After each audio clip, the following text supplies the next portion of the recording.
I'm Bedy, and then I'm here with Pocket Sun. I'm really excited about this session because the vision of the VC Unlock started back in early 2015, and we had structured this program with Stanford. But when we were open for application at that time, we actually didn't have that many women apply for the program or sort of diverse or the representation that we were looking for didn't really apply for the program. We had a lot of male, a lot of older people, a lot of people in the valley. So we thought this is not the program that we think the future generation of the GP would look like.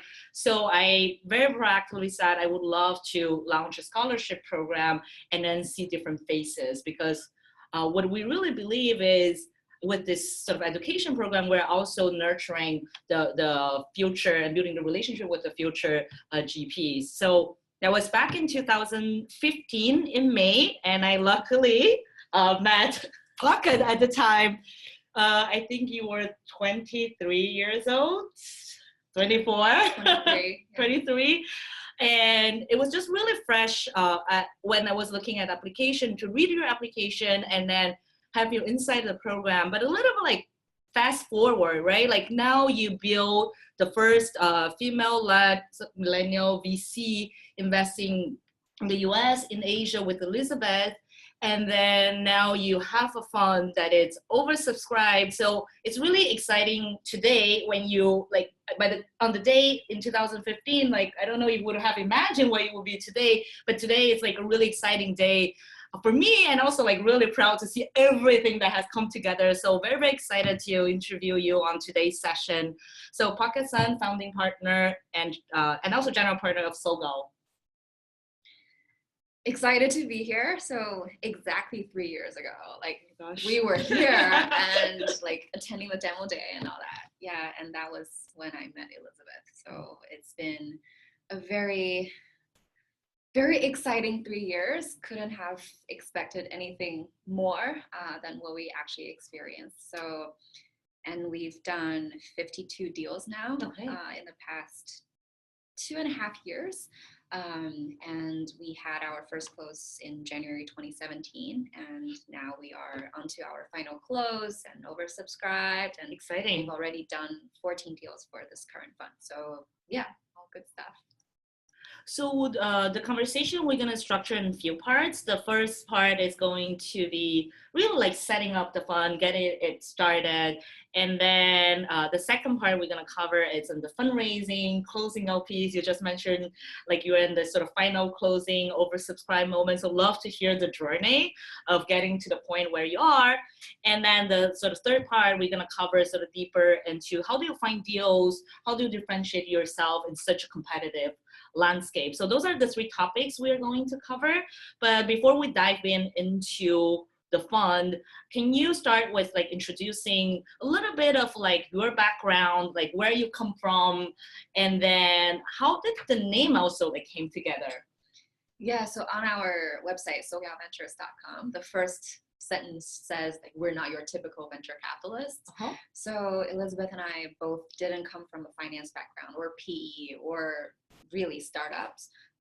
So we were both graduating from grad school when we met at Stanford, and I was starting SoGal as a community to support female millennial entrepreneurs. And it was through that part of the community and education work that I realized that all female entrepreneurs were lacking access to capital. I just knew that if I wanted to help more women entrepreneurs, I had to somehow find a way to get them money.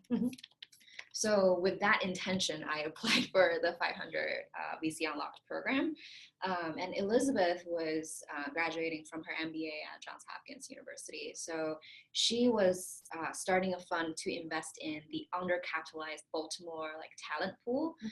She called it Stanford Talent at Baltimore Prices. So it was a very like obvious arbitrage opportunity. So she came to the program to start that fund. And we met at this program, both realizing that like, holy shit, this is the first time ever that we've seen like so many women investors in one room. And that made us realize, you know, what could be possible. And I remember asking a question in the classroom about why there are so few women in VC and so few women entrepreneurs are getting funded. And Jason Calacanis actually said, well, you can't expect other people to change for your benefit. So if you want to see a change happen, you better just do it yourself. I was like, whoa, no way. Like, I didn't even think I could get a job in venture capital, like, let alone starting my own firm. Like, it was, so for a while, I was really scared of telling people that I was planning on starting a VC fund. So we kind of like, so Elizabeth and I decided to just do it together. We wanted to get all the women in the room like to do it, but we were the youngest and the most inexperienced, and everyone else kind of, you know, they were already doing their thing. So we decided to come together, and I don't know, it just seems like a perfect team. So from the very beginning, we've been this distributed team. So she was in New York, I was in LA, and then I moved to Singapore, and she was, you know, she stayed in New York. But we've been able to just like work through everything and work remotely together and get things off the ground. Yeah, so super exciting. And a lot of the component on becoming a GP, of course, at that time, both of you just graduated from your programs, but how did you build your brand? Because then you were like Forbes sort of 30 under 30, sort of top LinkedIn boys, and always like on the front and center of the media, right? And a lot of like building the fund, it's a lot building your own brand. So how did you move from having that very like spark idea, I'm gonna do my funds, and then sort of building your own sort of presence? Yeah, so SoGal was starting to get press with the community like events that we were hosting, the webinar, not the webinars, but the workshops, the summits, the startup competitions that we were hosting. But it was really like a piece of advice we got from the VC Unlocked program, I think from Dave, was that you should really write a blog about VC because there are so few women blogging about the venture capital. And so Elizabeth is, I think she's a much better writer than I am. And we started a Medium blog, and we started interviewing VCs about their experience, how they pick deals, and how the internal structure works, and all that. And in October 2015, Elizabeth wrote this post called "Yes, I am a 26-year-old venture capitalist. Here's how and why." It's a very sensational title, and she thought like only 10 people were gonna read it, including her mom, and like it just somehow like went viral, like totally viral on Medium, and then it got picked up by LinkedIn, and it got picked up by Huffington Post, and like all of a sudden we realized that people like wanted to see VCs like that look like us. They want to, you know, be inspired by a story like this, and that was, we were like constantly trying to convince ourselves that we could do this. So the success of that blog post actually really, you know, motivated us to make it happen. And pretty soon after that, Elizabeth had a first close for her like Johns Hopkins student fund called A-Level Capital. And she started investing through that fund. I started investing with tiny checks into deals that I was seeing. So we started building a track record from 2015. Nice. So from both of you investing sort of separately and then putting the fund together, let's start diving deeper of when the idea of the fund, like that sort of ideation came together, and when was like the moment you felt like this is happening, and then the LP is still like start coming in, because they're like, you're investing in the deals, but you're also fundraising, right? Yeah, it's a constant, it's like a mind game. So when we met at Stanford, we thought about the idea of starting a fund. We wanted to really put something together. In the beginning, we thought we were only going to invest in female founders, but then we realized that's kind of, you know, the reverse of the diversity problem. So we wanted to be more inclusive. We wanted to say like we invest in diverse founding teams instead of just like all female teams. So that's what we did. And then we were also thinking about like what are the sectors we want to invest in and focus on. So we were really diving deep into Elizabeth and I, like, what is our interest, what is our expertise, how does our past experience translate into, you know, the things that we could understand a little bit more than the other funds out there. So a lot of it is really to internally figure out our differentiation. So our fund thesis also got more and more clear over time. And we realized not only we're women, we're also much younger than most of the other general partners. So we wanted to focus on the next generation, and we also wanted to leverage what we had already built. So with the SoGal community, we were already global in the US and Asia, and like expanding very rapidly. And also with Elizabeth's university resources. So like we were really just brainstorming and putting all the dots together. And we were originally thinking we were going to invest in consumer tech, digital healthcare, and enterprise SaaS. And people were really confused by it because they were like, these are like not related stuff. How can you focus on all these three areas? And then we realized it's actually all linked back to one theme, that is how the next generation is going to interact with technology. So how tech innovations are going to change the way people of the future live, work, and stay healthy. So then that became our thesis, and it's so much more clear and defined, and people like immediately get it. So now we just, you know, we focus on women, we focus on millennials, we also just focus on this demographic, how it really impacts the entire society. And for sure, you would know a lot better than like someone much older or like myself, right? Because you have a sort of firsthand experience of type of sort of consumer product or like lifestyle product that you might want to see happening.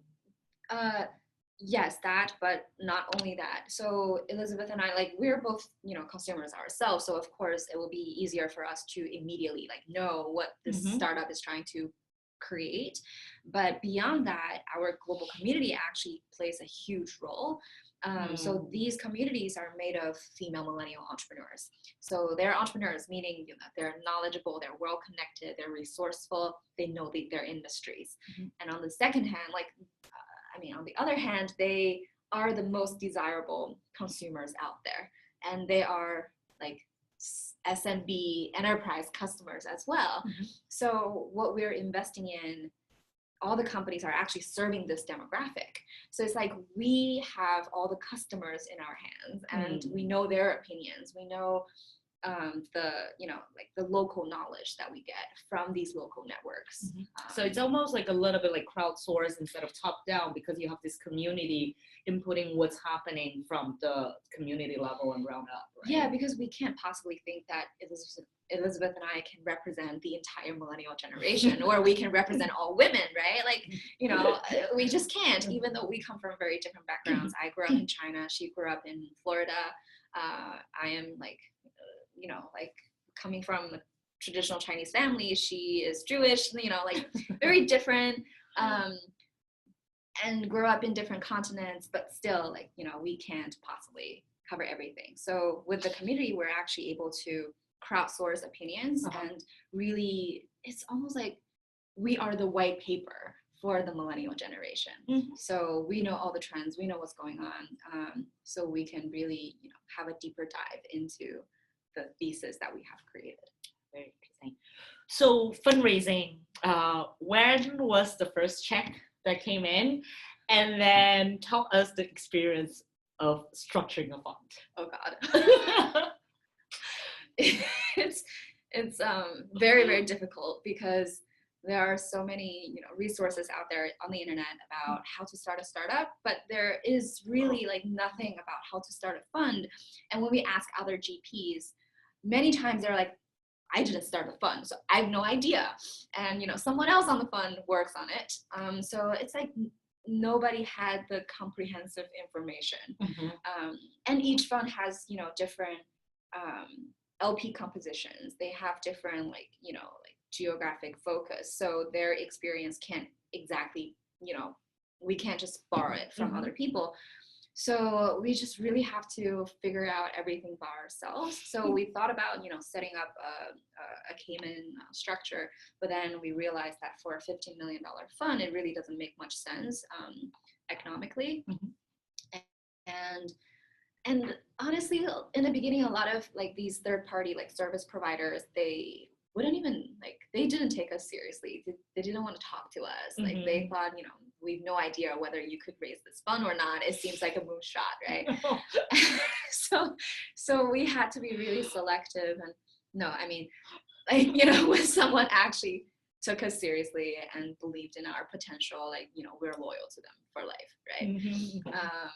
So yeah, we were totally the underdogs. But we just really asked as many people as possible, people who also had a more global focus, people who were at similar fund size or their first fund, right? So just looking for all sorts of people that have one aspect of similarity to your fund, and then piece all the information together. So we ended up doing a standard GPLP structure in Delaware. We were originally worried that our international LPs would be, turned off by it, but then we realized it was fine. So from the beginning, we knew that we were going to have LPs not only from the US but also from Asia. But then what we didn't expect is, we also had people from Europe for all parts of Asia. But it seems like the standard structure worked for them, and nobody really said, oh, I really need a Cayman structure to put money in your fund. Some of them don't want to be exposed to US taxes, but you win some, lose some. It's fine. So who was your first, or the first LPs that we remember to come in, because we normally remember those really well? Yeah, of course. So for this fund, it was so random. So with this fund, I really learned that, success comes from unexpected places. So this first LP, we first connected on LinkedIn. He somehow reached out. I think our media presence really helped. So when we got our names out through, Forbes, through LinkedIn, through different media outlets, we became more visible. So he was actually running a VC fund in Thailand, but he's from Belgium. So he somehow connected with me on LinkedIn and said, hey, really interesting what you're doing. Would love to connect and whatever. And I was like, okay, fine. So we didn't get to meet until maybe 3 months later. He realized that I was going to the same conference in Singapore, and he was like, let's meet up. So we met up, and I was telling him about fund and just told him our grand plans and everything. And I think after several follow-up calls and whatnot, he was like, okay, I think I want to invest. That's awesome. And I was like, our minimum. Our minimum is? Yeah. So what did you say your minimum was? 500,000. Oh, okay. And he was like, I probably can't do that much. And I was like, we could be flexible for strategic people, So yeah, because there's nothing on the legal documents that really prevents us from taking money from the people that we want at a lower minimum. So I was like, yeah, tell me what you're comfortable with, So that was, I think, mid 2016. So we had our first close in January 2017. So that was at least 6 months later. And he, followed through, and, there wasn't even a lot of communications between those 6-7 months.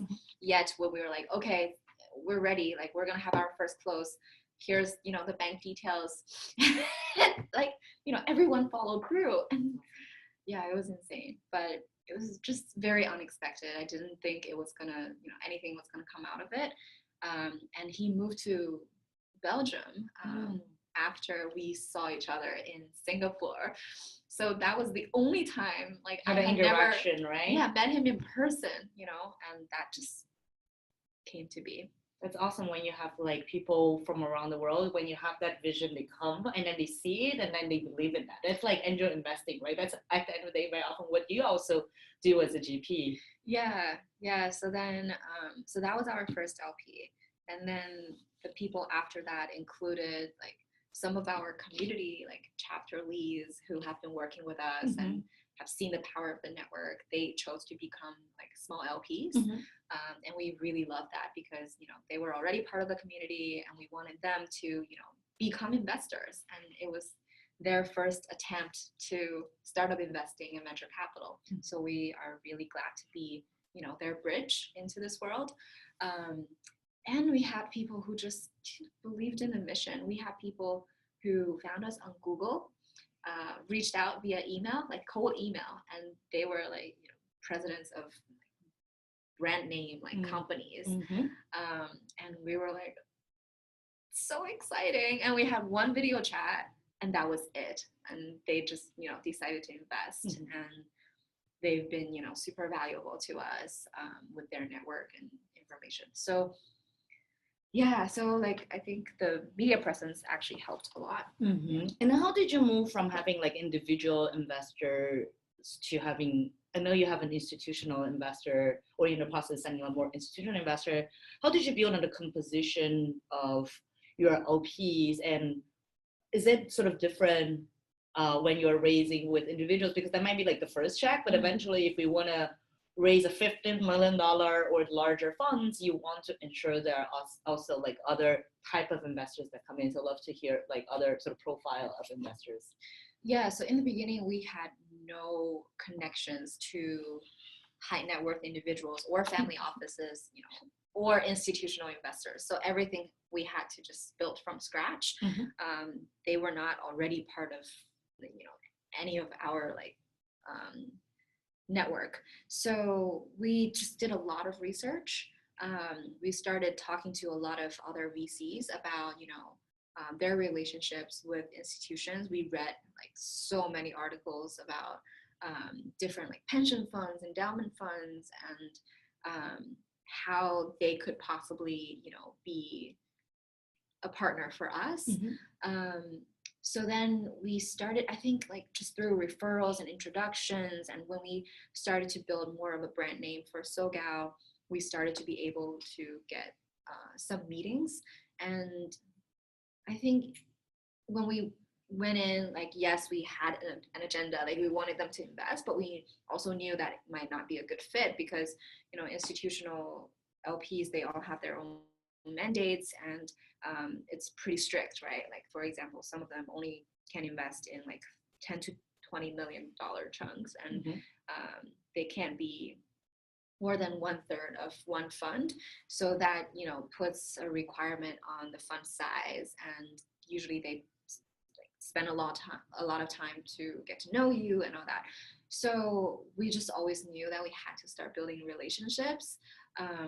So that's what we did. And like we just went to some institutional like conference, and we also just talked to as many people as possible when we went out to meet people.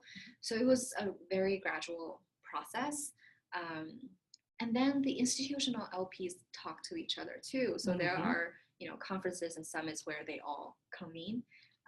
That's, you know, a good opportunity for you to like get a list of who they are, and if possible, you know, get connected to them.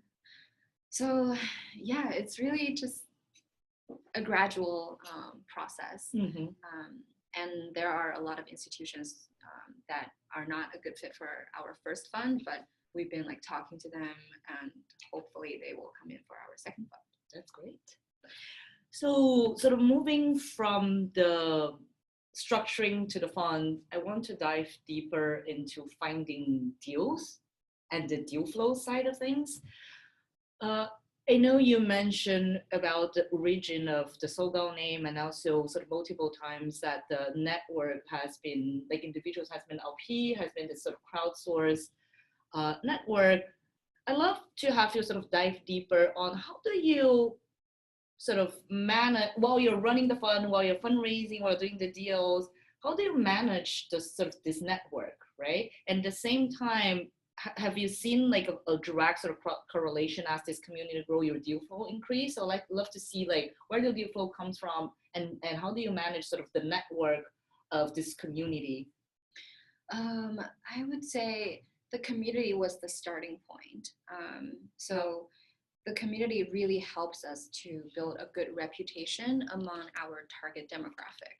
So SoGal has been around for over 3 years, and we've been constantly just helping female entrepreneurs. And I think we've become, more and more recognized for being, one of the first comers and one of the thought leaders in the female millennial entrepreneurship space. So that has really helped us. So whenever we went to like speak at conferences, maybe we were sitting on a panel with like 8 other VCs who happen to be male, and they all have a tech focus, deep tech focus and whatnot, but we just really stood out. So every time when we showed up in public places, we always get really direct results, whether that's like with LPs or with deal flow, because a lot of startup founders didn't know that a fund like ours existed. So when they saw it, they immediately wanted to connect, and this is a very just a very targeted kind of connection, because we are pretty clear about what we want to invest in versus someone who says we want to invest in like seed deals in the Bay Area, for example. So you really don't know who you're talking to. But we have narrowed down our thesis to a sweet spot, and that really helps us get quality deals. And people in the audience, even if they're not a startup founder, they will remember us, and they will like remember, oh, like there was this fund who invests in like women and millennials and diversity, and then they will like pass on the word to other people. So, and if you Google like female millennial venture capital, I think SoGal will probably pop up. That has also helped a lot. So we get a lot of cold emails all the time, a lot of referrals through our community networks, a lot of referrals from our investors, a lot of referrals from our founders. And so having the investment thesis very sort of clear, crisp, that helps you on getting a lot of the inbound very often. Yeah, and we also articulate our value add clearly. So we look like your customers. So we can really help you understand your demographic. We can really help you market your products and services to our global communities. And we have resources in all these different global cities. So when you expand into China, for example, or Singapore, we already know who you should talk to. And even if we don't know, someone in the SoGal network would know. So it's like we are the Wikipedia for markets outside of the US. So that has proven to be very valuable. Yeah, so deal flow is like the least thing that we worry about. It's like it just comes naturally, and we can't even we see. But that's normally what the LP cares about, because they want to see that you can find really good companies. In the deal that comes to you, so it's perfect, right? Yeah, and sometimes we see so many deals. We see like over 3,000 deals a year. And it's crazy. And because of our thesis, we're able to just immediately know that it's a no, like for, I would say like 95% of the deals. So then we actually don't take that many first meetings with founders, because it's, we already can filter most of the deal flow. So our ratio from the first meeting to actual investment is quite good. So we're productive in that way. So a lot of LPs actually invest in us for access to our deal flow. So it's like they're paying a small amount of money to see, a broad spectrum of what the millennials are all about. So that has been a very great selling point for our corporate strategics and for individuals who are in related fields, and for like fund of funds who are looking to get deep into one sector with, investment into funds. Mm-hmm. And also, you told me before, and I'd love to sort of hear a little bit more, is the fund, like we all know, like funds that are micro funds that are $10 to $30 million, very often it's hard to build sort of a large team with the management fee. So love to hear, like, what are the alternatives you found, for instance, to manage the community piece of it in terms of structure? And then also, I know you added a lot of advisor to it so that you can also sort of broaden your network. So just walk us through which part starts as a fund, which part starts maybe as a foundation, I think that you mentioned, and which part sort of ends with like mentors, advisors, so that you can build the value add that you mentioned. Yeah, so on the full-time team is just Elizabeth and me. It feels like a much bigger team though, because people think you like, how is it possible that the two of you manage like just so many things at once? But we've been able to do it with great people around us. So one layer of it is venture partners. So we enable all of our portfolio founders to be venture partners because usually they have really deep knowledge in their domain. And we want them to be able to get in like investing early on so that when they, have billion-dollar exits, they can all give back and become diverse investors. And our community leads in these local chapters across the US, across Asia, they are managing the local communities. So they know the local female entrepreneurs, diverse entrepreneurs, they know what's good. So they then like present some of the best in the community to us. So in that sense, they help a lot with the deal flow. And if we are investing in a company that are in certain like geographies, we ask the chapter leads to actually be our eyes and ears on the ground, and they do some like local level due diligence.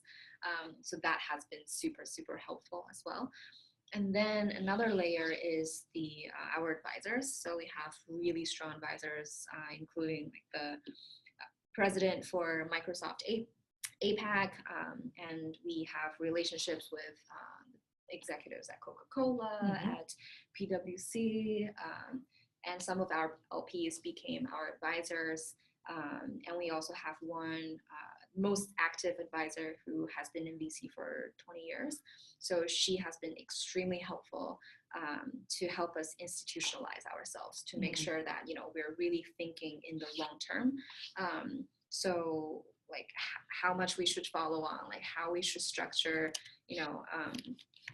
how to make decisions. It's about how to like deal with institutional investors, how to pitch them, and how to differentiate ourselves. And I think one of the most important things she taught us is to really own our difference. Because in the beginning, we thought, we were a different type of firm, but still like we wanted to fit in. We wanted to, have a standard structure. We want to, do the typical things that a VC would do. But then sometimes like she would remind us that, you are different. Like you don't have to look like, other people, and you just really need to create your own system. So people like that have been just extremely helpful. And then the foundation side is pretty new. We're setting it up this year, and it will be the nonprofit arm to manage all the community side and the education side, because from the very beginning, our mission is to redefine the next generation of diverse founders and funders. So a big part of that is to like inspire the next generation, to educate them, similar to the VC Unlocked program, but to also just give them a peer-to-peer support system that they can rely on. So that part will be managed under the foundation. So we're hiring people for that part.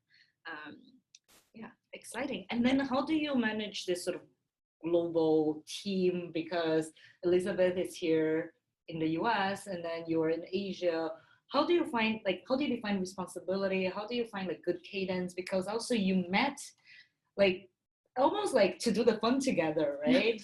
Not exactly, because I think there are a lot of like contacts that like put you together until you raise the fund. So now there's definitely history, but How do you manage the global network and the team in different parts of the world? Yeah, so when I went to this Crypto Valley trip in Switzerland earlier this year, they were talking about a distributed organization. And I realized like that's exactly what we are from the very beginning. We've been in a long distance relationship. And that's surprisingly has worked out really, really well for us. So like we have like with such a lean team, we've been able to meet twice as many LPs as we would if we were in one city. We have met like twice as many potential deals. We've met twice as many corporate like partners that could help our portfolio companies, but also help our view on the future. And it's been really incredible. And like Elizabeth and I have already like also became best friends, and she talks to me like more than she talks to her significant other. Because we just never stop talking, like even and we both like sleep kind of less than 8 hours a day. So we're just constantly talking like 24/7. And I travel a lot, and we see each other at least once a quarter, and this year we're seeing each other even more.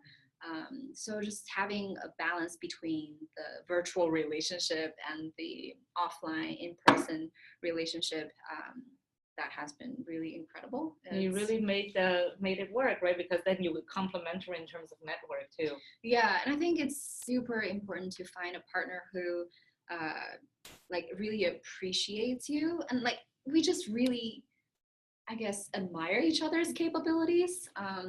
So in the process of fundraising and building up a fund, it's very turbulent.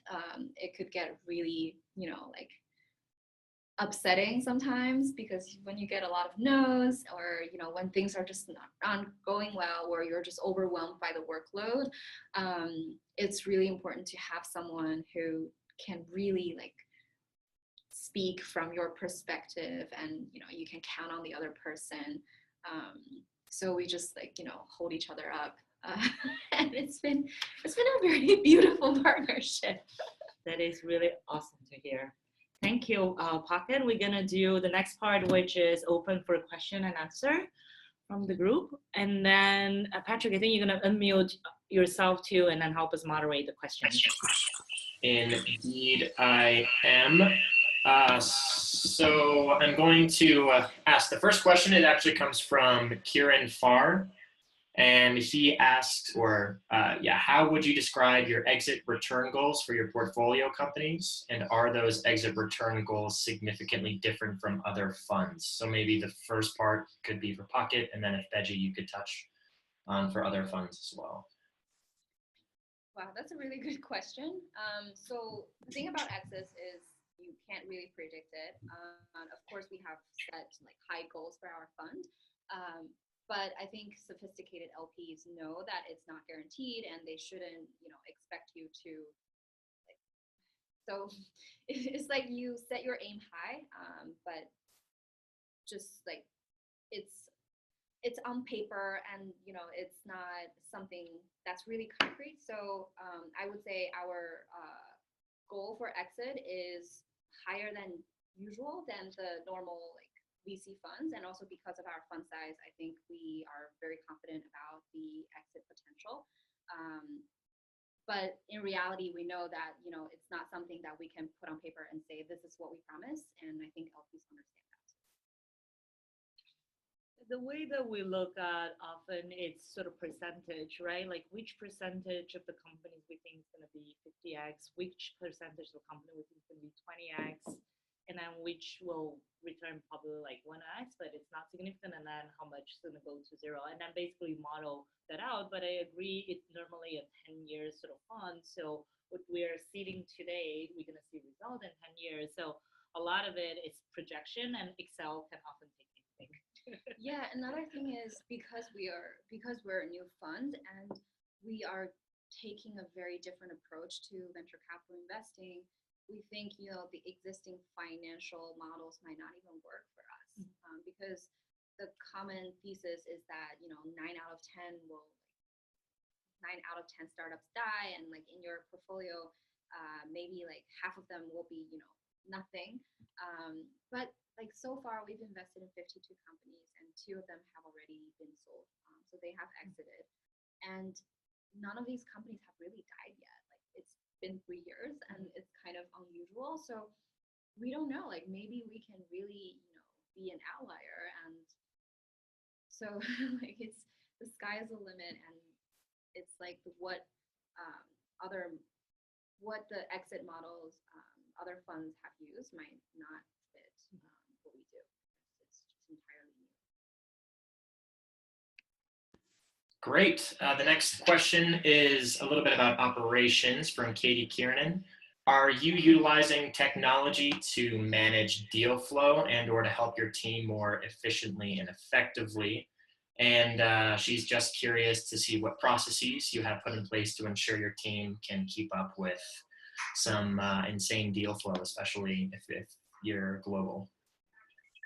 That's a good question. So what we usually do is we set up this email account that's specifically for deal flow. So all the decks go to that account, and then we also use software such as like Airtable to document all the deals that we see.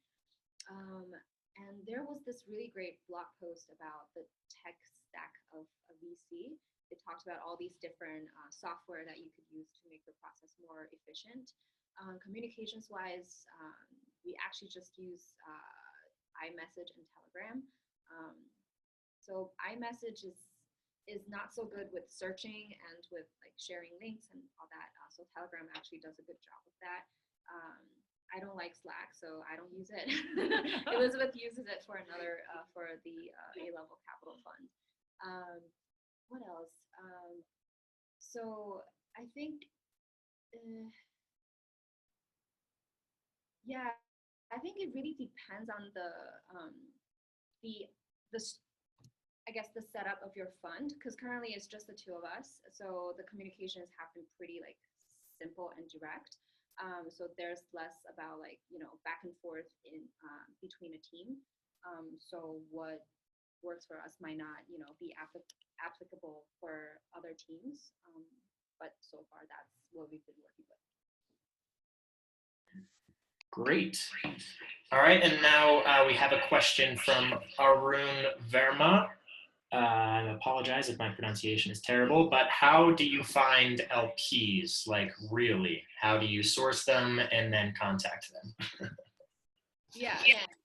I think a lot of committed LPs came from very unexpected places. So you just have to show up, at all the necessary occasions. You have to make yourself known, and you have to just, be really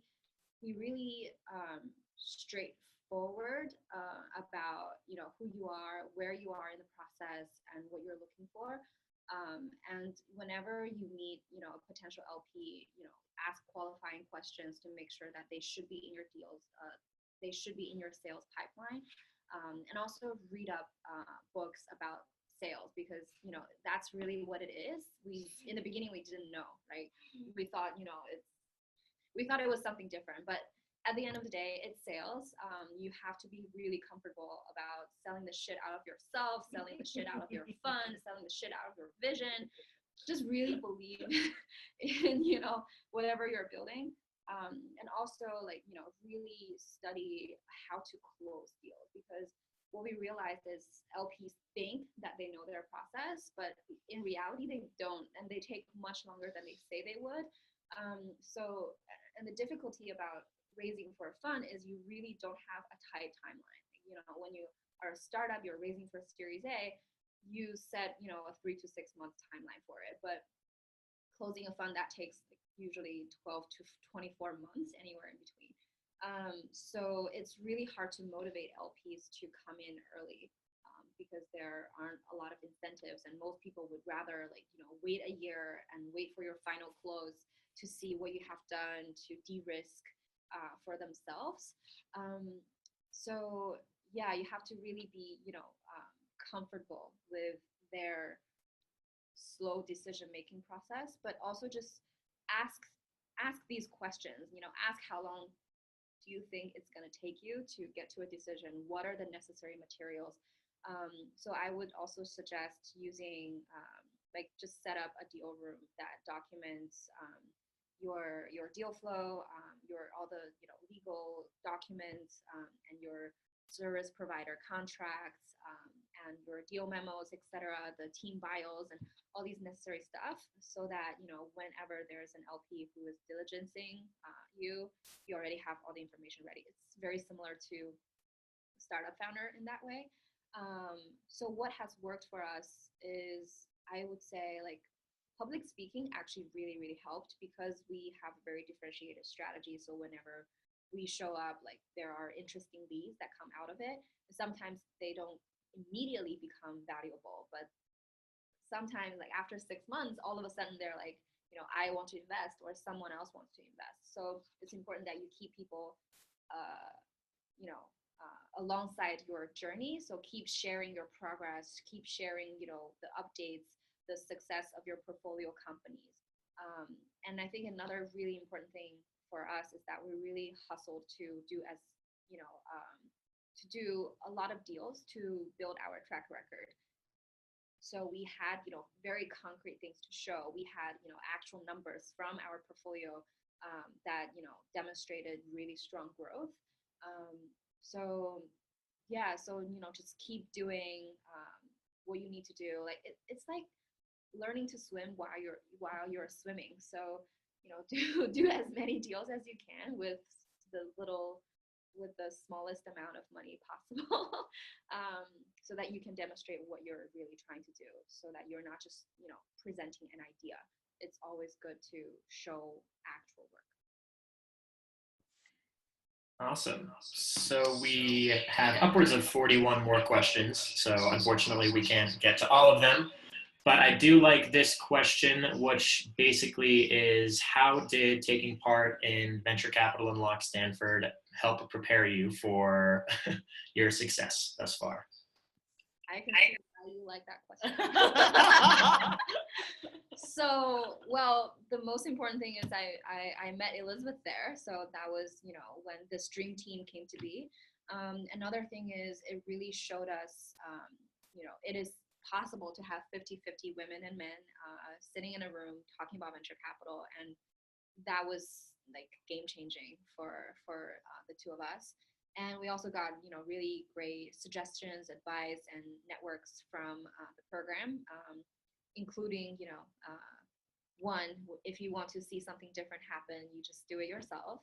And second, instead of investing like 50,000 into one deal, you should start by investing 5,000 into 10 deals. And that's how you can get the most experience and go through as many, like, procedures as possible, to get familiar with how the investment process actually goes. And the third advice was to blog about venture capital. I think that was really instrumental to the beginning of SoGal. So yeah, I don't know what you will get from this program, but you can make the most out of it.